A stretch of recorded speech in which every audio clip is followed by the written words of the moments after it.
मित्रों, एक ऐसा समय जब किसी भी और भगवान का नाम ना सुनाई दे, जब भोजन के लिए इंसानी मांस खाया जाए और हमारी और आपकी उम्र मैक्सिमम 20 साल की ही रह जाएगी, तब आएगा वो श्रापित समय, यानी घोर कलयुग। कलयुग को बाकी सभी युगों में सबसे ज्यादा श्रापित और बुरा माना जाता है। इसका अंत भी बाकी युगों से काफी अलग और प्रचंड होगा, जिसके बारे में सुनकर आप सबकी रूह कांप जाएगी। ये सिर्फ कहीं सुनी बातें नहीं है, बल्कि इसके बारे में हमें भविष्य पुराण में भी पढ़ने को मिलता है, जिसकी माने तो कलयुग के अंतिम दिनों में महाप्रलय आएगी, जब धर्म नाम की चिड़िया दूर दूर तक नहीं दिखाई देगी और कदम कदम पर सिर्फ अधर्म का ही बोलबाला होगा। ये वही समय होगा जब इंसानों की उम्र धीरे धीरे कम होती जाएगी और आखिर में जाकर वो सिर्फ 20 साल की ही रह जाएगी। यानी कि आज के हिसाब से जिन 20 साल के बच्चों को हम न्यू जनरेशन कहते हैं, वही इस युग के आखिरी में आते आते बुजुर्गों की श्रेणी में आ जाएंगे। यानी कि उस समय के 20 साल के लोग अपनी मौत के करीब होंगे। सिर्फ यही नहीं, इंसानों के बाल तक 2 से 3 साल की उम्र में ही सफेद होने लगेंगे। अच्छा, आजकल के दौर को देखकर आपको लगता होगा कि पाप कितना बढ़ गया है। भाई भाई का दुश्मन हो रहा है। जो पत्नियां पतियों को परमेश्वर मानती थीं, वो आज अपने पति को किसी और के लिए छोड़ दे रही हैं। लेकिन आपके ये जानकर होश उड़ जाएंगे कि ये तो घोर कलयुग का 1% भी नहीं है। जब घोर कलयुग आएगा, पापियों की गिनती करते नहीं बनेगी। उस दौरान सिर्फ अधर्म का राज होगा और अधर्म भूखे राक्षस की तरह अपने पैर एक एक सेकंड में बढ़ाता जाएगा, जिससे उस समय का एक आदमी नहीं बचेगा। आज के दौर में बेवफा पति या बेवफा पत्नियों के किस्से सुनने को मिल जाते हैं, लेकिन फिर भी हम अपने पेरेंट्स या फैमिली के कई कपल्स या आसपास के हैप्पी कपल्स को देखते हैं जो अच्छे एग्जाम्पल सेट करते हैं।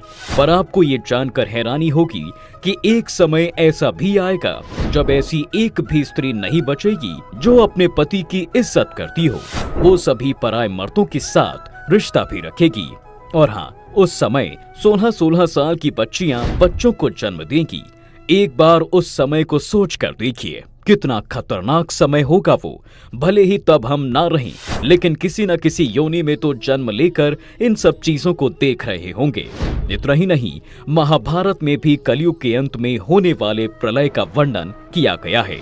महाभारत की माने तो जैसे जैसे घोर कलयुग आता जाएगा, वैसे वैसे धर्म, सत्य, पवित्रता, क्षमा, दया, आयु, बल और याद रखने की शक्ति में कमी आती जाएगी। प्रलय यहीं पर नहीं रुकेगा। महाभारत में बताया गया है कि जब घोर कलयुग आएगा, तब कभी बारिश नहीं होगी। सूर्य का तेज इतना बढ़ जाएगा कि 7 समुद्र और नदियां सूख जाएंगी।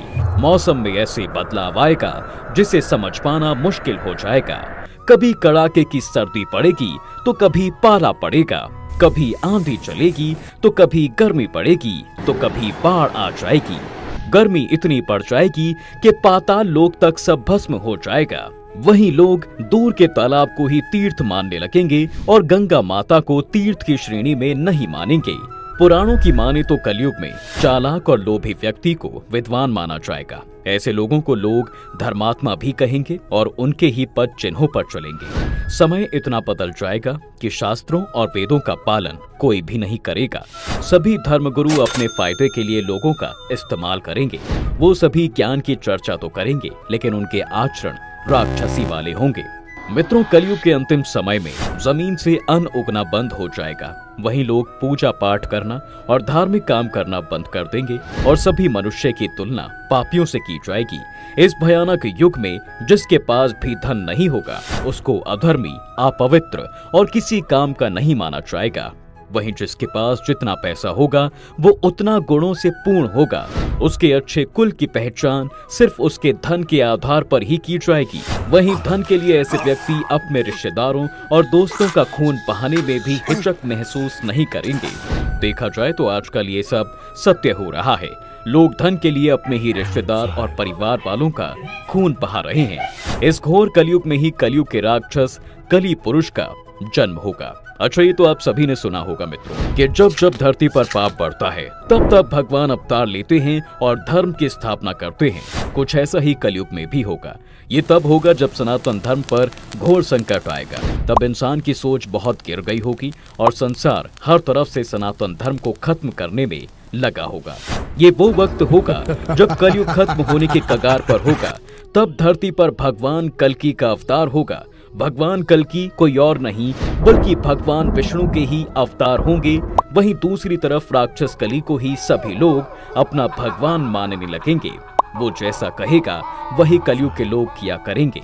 कल्कि अवतार के जन्म लेने से पहले ही कली पुरुष संपूर्ण मानव जाति पर हावी हो चुका होगा, जिसके बाद भगवान को पहचान पाना उन लोगों के लिए बहुत मुश्किल हो जाएगा। हर एक इंसान कली पुरुष की मायावी शक्तियों की कैद में आ जाएगा, जिससे जो वो चाहेगा वैसा ही होगा। अच्छा, सिर्फ यही नहीं, कली पुरुष इंसानों के अंदर घुसकर उन्हें बुराइयों के रास्ते पर ढकेलने की कोशिश भी करेगा। ये समझ के साथ भौतिक स्वरूप भी ले लेगा और शक्तिशाली हो जाएगा। कली पुरुष का शक्ति स्रोत अधर्म है, यानी कि उसकी शक्तियों को अधर्म दुगना करता है और वही इसे इस युग में मिलता है।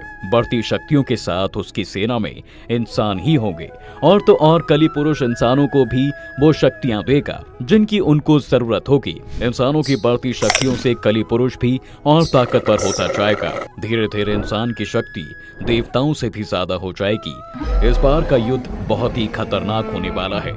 यह रामायण और महाभारत से बिल्कुल अलग होगा, क्योंकि इस बार पूरी मानव जाति भगवान के खिलाफ होगी। लेकिन हर बार की तरह भगवान इस बार भी कलयुग से अधर्म का नाश कर धर्म की स्थापना करेंगे और सतयुग की शुरुआत करेंगे।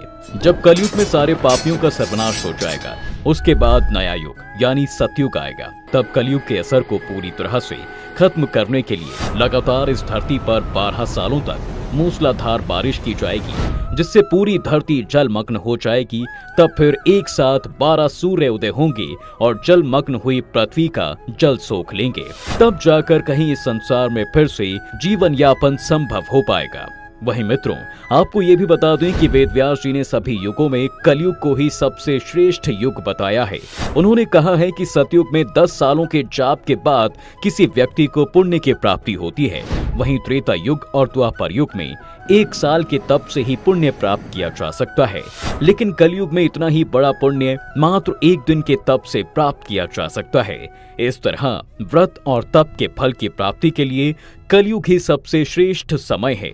सच्ची भक्ति से मनुष्य ईश्वर के करीब जा सकता है। कली पुरुष को परास्त करने के लिए कई चिरंजीवी भगवान का साथ देंगे, वहीं राक्षस कली पुरुष का साथ इंसान देंगे। ऐसा केवल भविष्य पुराण ही नहीं मित्रों, बल्कि कई अलग अलग पुराणों में भी इसका जिक्र किया गया है। भगवान कल्कि के शिशु रूप के दर्शन के लिए परशुराम, कृपाचार्य, वेद व्यास और द्रोणाचार्य जी के पुत्र यानी अश्वत्थामा भिक्षुक के वेश में आएंगे। भगवान कल्कि के 3 भाई होंगे जो उनके जन्म से पहले ही जन्म ले चुके होंगे। बता दें, इन सभी दिव्य पुरुषों में से एक हैं रुद्र अवतार राम भक्त हनुमान जी, जो त्रेता युग से इस धरती पर हैं और कलयुग के अंत तक प्रतीक्षा कर रहे हैं। कलयुग में एक ऐसा समय भी आएगा जब हनुमान जी को एक बार फिर से भगवान कल्कि के रूप में राम जी के दर्शन होंगे और कली पुरुष का वध करने में विष्णु अवतार ही मदद करेंगे। इसके बाद श्री राम द्वारा दिए हुए वचनों का कार्यकाल भी समाप्त हो जाएगा और भगवान शिव के रुद्र अवतार हनुमान जी शिव में समा जाएंगे। वहीं भगवान परशुराम भी इस कलयुग में जीवित हैं, जो भगवान विष्णु के 6ठे अवतार हैं। पौराणिक कथा के अनुसार भगवान कल्कि के गुरु भी परशुराम जी ही होंगे, जो कि कहा जाता है कि आज भी महेंद्रगिरी पर्वत पर तपस्या में लीन होकर कल्कि अवतार की प्रतीक्षा कर रहे हैं।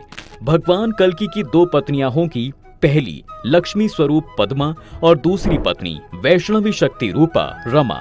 भगवान राम के अवतार के समय देवी वैष्णवी ने भगवान से विवाह करने के लिए काफी तपस्या की थी और श्री राम ने कलयुग में उनको पत्नी बनाने का वरदान दिया था। कल्कि अवतार के 4 पुत्र भी होंगे, जो जय, विजय, मेघवाल और बलाहक होंगे।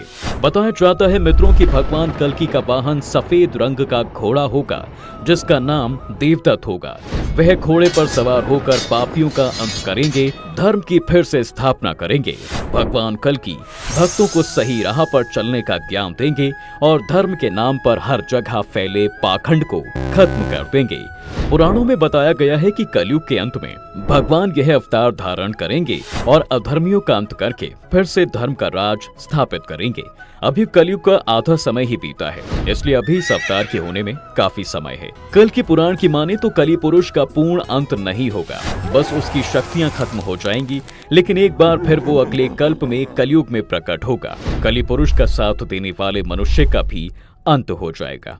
क्या आप जानते हैं वैसे कलयुग में कल की अवतार का साथ देने और पापियों का नाश करने के लिए गणेश जी भी जन्म लेंगे। कलयुग में भगवान विष्णु राक्षसों का वध करने के लिए अकेले नहीं आएंगे मित्रों, उनके साथ विघ्नहर्ता गणेश जी का भी अवतार होगा। जिस प्रकार कल की भगवान देवदत्त नाम के घोड़े पर सवार होकर पाप का नाश करेंगे, उसी प्रकार गणेश जी भी नीले रंग के घोड़े पर सवार होकर पापियों का विनाश करेंगे, जिसके बाद सतयुग की नई शुरुआत होगी। गणेश पुराण में गणेश जी के इस अवतार का पूरी तरह से वर्णन मिलता है।